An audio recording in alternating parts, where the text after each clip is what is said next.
My name is Chelsea Brianna Simpkins. I was born on December 9th, 1995, in one of the coldest blizzards to date. I was raised by my mother in the historical Salem, New Jersey. I grew up an only child until July of 2005 when my sister was born, coincidentally, in one of the hottest summers to date. We didn't have much growing up. My mom works for the Salem Police Department as a clerk as well as a Class 1 officer. She raised me to be the independent woman I am today. I hope to be as good of a mother as she was to me. She has always been straightforward with me. If times were tough, I wasn't kept in the dark. I respect her decision to show me the world for what it really was and not some white picket fence fantasy. There's no one else I would want as a best friend than my mommy. People who surround and feel the benefit of it, it makes you count. She holds you captivated in a pound. Suddenly I see, this is what I want to be. Suddenly I see, why the hell am I so... I spent many days and nights with my grandparents while my mom worked long hours at the police station. My grandpop and I always had a special relationship. My grandpop was an artist. He painted all through high school, and his later hobby was wood carvings, especially ducks. He won countless awards for his art. Everyone always asks me who I got my talent from in the family, and although my grandpop's talent was visual art, I believe my artistry derived from him.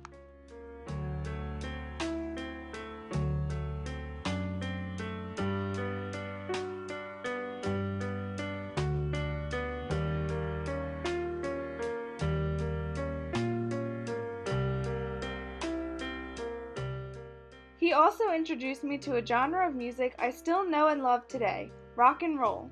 From Pink Floyd to Elvis to Led Zeppelin, my grandpa gave me a new, deeper appreciation for music, what he liked to call real music. When my grandpa passed away, I inherited all of his old CDs. Whenever I listen to them, I feel just as close to him as I did when I was a little girl.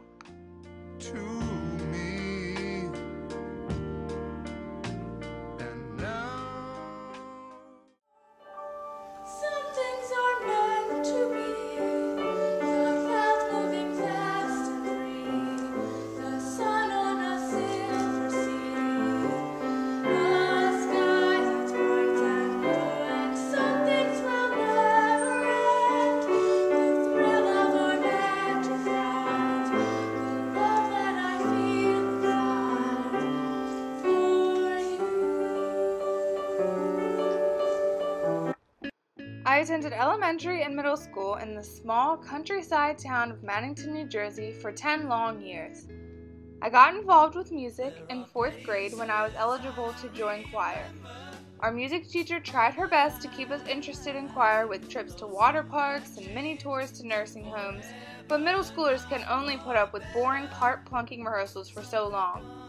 As the choir dwindled down, I ended up being the only person in my grade in choir.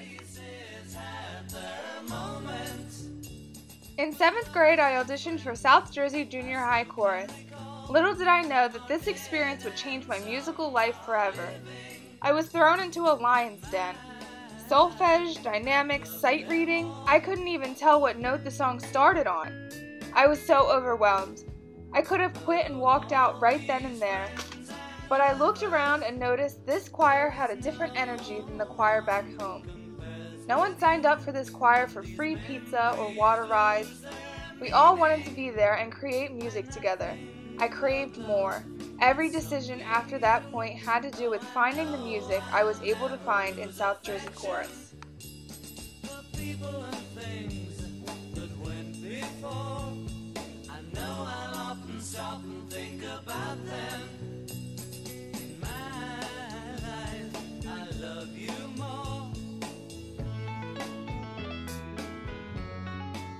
When it came time to choose a high school, I was stuck between a school with all of my friends and a school directed towards music.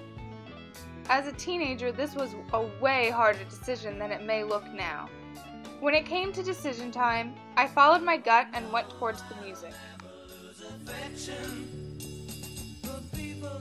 I attended Pennsville Memorial High School through their Vocal Academy program. Here I began exploring my solo voice under the direction of Lauren Athiyonka. I remember my first jury like it was yesterday. I was assigned I Feel Pretty from West Side Story. I was so nervous and shy I refused to act out my character as I sang in front of the entire music staff.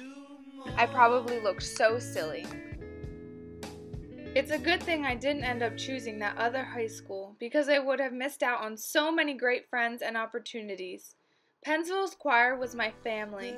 We had about 20 students in the audition group Eagle Singers, and by the time I was a senior, it had dwindled down to only 12. We were held to a much higher level than any other choir in the county. That was made pretty clear during all county rehearsals each year. There were many times I had to learn both the first and second soprano line in our music because there was no telling what would happen during rehearsals. We never failed to commit. Our little choir that could won first place every year I was in high school on our annual music trip. A requirement for Pennsville's Music Academy program is 4 years of music theory. Theory was a challenge for me the first few years of high school. Pennsville begins teaching basic theory knowledge in 6th grade. Everyone else in my grade were 3 years ahead of me academically. I had never even touched a piano before. Now I'm being required to play every Wednesday for a grade? My theory teacher, Martha Frampton, was like a second mom to me. She noticed I was behind the majority of the class and altered her pace of teaching around that. She worked one-on-one with me and refused to stop until I mastered the content. Miss Frampton wanted all of us to succeed, and if that meant explaining the same definition 3 different ways, then so be it. I aspire to teach just like her one day.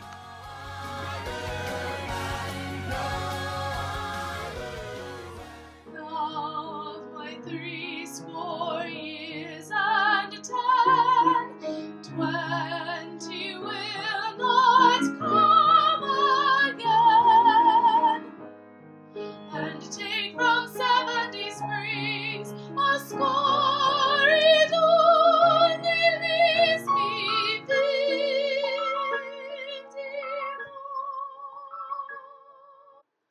Today, I am a goofy, diligent music theory nerd who analyzes songs when they come on the radio. I have a better grasp of who I am as a musician than I ever have before. I know with the education I am receiving here at Westminster, I will be able to flourish into the educator I've always wanted to be. To me, music is a personal engagement. No 2 students will interpret or appreciate music the same way. My goal as a music educator is to provide them with the guidance they need to send them on a musical journey of their own. One of the things I find most interesting in music teaching is the concept of using all genres of music to engage the student.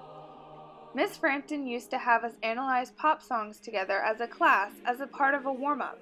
I think this is a brilliant way to incorporate all types of music in the classroom as well as applying it to the lesson for the day.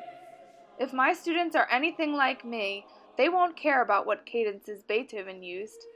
Show them that the Beatles used the same exact chord progression, boom, totally engaged, mind blown. I'm excited to see what experiences are to be gained from the rest of my time here at Westminster. I'm anxious to see myself grow even further as a musician, future educator, and person.